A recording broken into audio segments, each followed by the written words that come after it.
Hi, gorgeous soul. Welcome to your March astrology. This is one of the most extraordinary months there is of this year. It is earth-shatteringly, life-changingly, soul evolutionary, incredible. You know, we were heading towards the new age of Aquarius, and now we are in the now age of Aquarius. It's happening right here. As Saturn, thankfully, Saturn, who has been in Capricorn, dragging us through all these responsibilities and actually dumping a load of patriarchal changes in our society on our head, is leaving. And Aquarius is going into Saturn. And this is fabulous. We love it. Saturn loves it. It's a change. Life is going to get a lot easier, fingers crossed, as long as we've done the work before.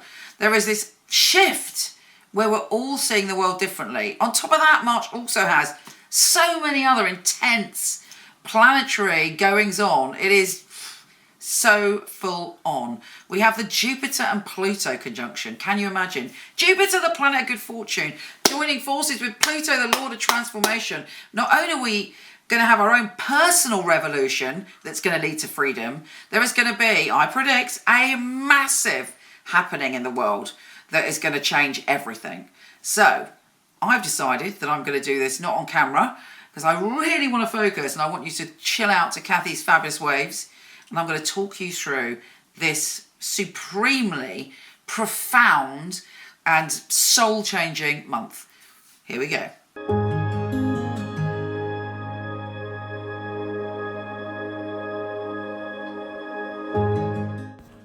Hey, gorgeous Cancer, how you doing this month? Wow, very intense. We have to look after ourselves. We have to be aware of what's going on inside our heart and what changes we need to make. There's a gateway opening. It is full on, but there are going to be some dramatic times. I mean, it's so intense, the energy of this month. We kick off with Venus square Saturn. There may be issues to do with your career and your relationships. Are they balanced? If you're in a relationship, would your partner say that you are not engaging? You're very focused on your career, not engaging, or vice versa. You feel a partner is more not giving you enough time. There's not a balance between relationships and career. Even if you're single, are you putting so much energy into your career that you're not kind of opening up to intimate one-to-one time, or to give yourself time to find a lover, should you want one? Even if you don't want a lover, it could be just a message from the universe to balance up your time with the people that you love and your time doing what you do, or vice versa. Are you giving too much time to a partner and not focusing on yourself? Whatever it is, it's coming to a head.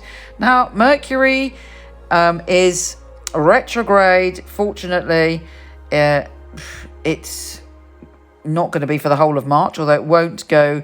It goes direct on the 10th of March, but it re-enters Aquarius on the 4th of March. So you might feel having really intense conversations that you don't understand. You might be talking about life, death, rebirth. There might be a lot of intensity or fears around you. I mean, let's face it, we're all a little bit worried at the moment with what's going on in the world. It could be that you may be examining and talking about that, but you haven't got all the facts yet, because until the end of the month, Mercury is not being clear. You're really working on your friendships, though, from the 5th of March, as Venus enters your friendship, your social and your connected collaborative zone, and your loving being connected to people. The Sun and Neptune are giving you a spiritual revelation around the 8th of March, connected to other countries, connected to travel, connected to learning. You know, what's coming up for you in those areas, and what do you want to transform and change and heal in those areas? There's some unexpected friendships to be made at the beginning of the month, not the munch. And you're meeting people, and you're meeting the right people. There's a lot of intensity there. The full super moon is also giving you the right words, the right thoughts, the right communication. There may be some unexpected communication that feels very, very meaningful around the 9th of March. It's full on. Fortunately, as I said, Mercury goes direct from the 10th. Things start to ease. your fears start to ease, the way you're communicating starts to ease, and then when it re-enters Pisces, you're feeling a lot lighter within yourself. Now the sun is entering Aries and going into your career zone. Oh, before that, on the 19th of March, around that time anyway, depending on where you are, Mars and Jupiter are conjunct in your relationship zone. There could be a revolution in your relationship zone. It could even be some passion, some intensity, some breakthrough for you. So look out for that. What else? The big news of the month is when Saturn, the Lord of Responsibility, enters Aquarius. This is very, very big news. And your sense of responsibilities are shifting. Could even be that someone along the lines leaves you some money or bequeaths you some money, or somebody in a position of power is handing something over to you.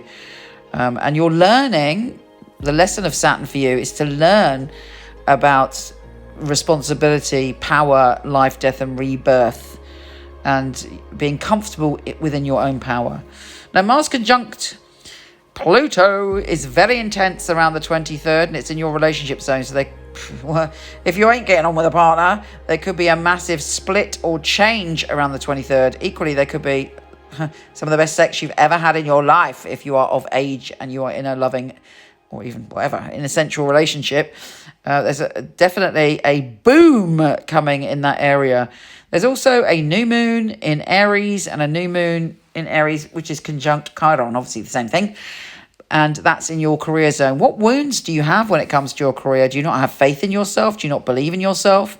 You know, what could you achieve if you were fearless? I mean, maybe some of you achieved a lot, but there's still some fear there. What is it? Time to get to the bottom of it, because you're being given a new start and a new chance to enter into a new dimension when it comes to your career. And also Venus is trine Jupiter. There's some magic around your love life around the 26th.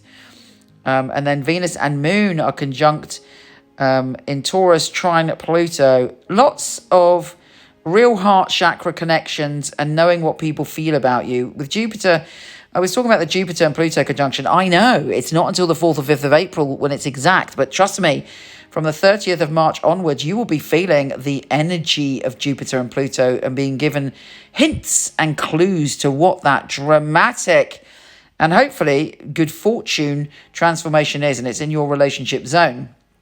Mercury ends its retro shadow on the 30th of March. So basically, there may be something you hear or understand or experience that changes things. Mars is also in your primal zone and conjunct Saturn in your primal zone at the end of the month. That's very full on. You are being urged to really take charge of your power, your sensuality, and your beliefs about life, death, and rebirth. Take care, gorgeous, and I'll speak to you soon. If you want to check out your written monthly, weekly, yearly astrology, pop over to my website, micheleknight.com. I'm not doing readings at the moment, but I do have a company of some of the best psychics and astrologers in the world. I've had the company for 20 years. I handpick them and they are fabulous. So I'm going to start to show you, starting now, their little videos on here. Hello, I'm Maya. I am a psychic intuitive. My vocation, I believe, is to work with spirit in order to hopefully help heal. The reading can be about romance, can be about career change, direction. It's very important for me that the client feels spirit with them and give some validations. So it was a psychic reading, not just a counselling session. What is great is when they come back again and say, oh, Maya, you were right about that. You hit the nail on the head. How did you know that? But I always remind them, it's not me, it's spirit. I'm merely a conduit for spirit, like a little kind of dial on the old radios that I've been given a gift to be able to tune into the frequency. The messages come from spirit. I like to class a reading as an oasis for the soul, time out where we can really spoil ourselves.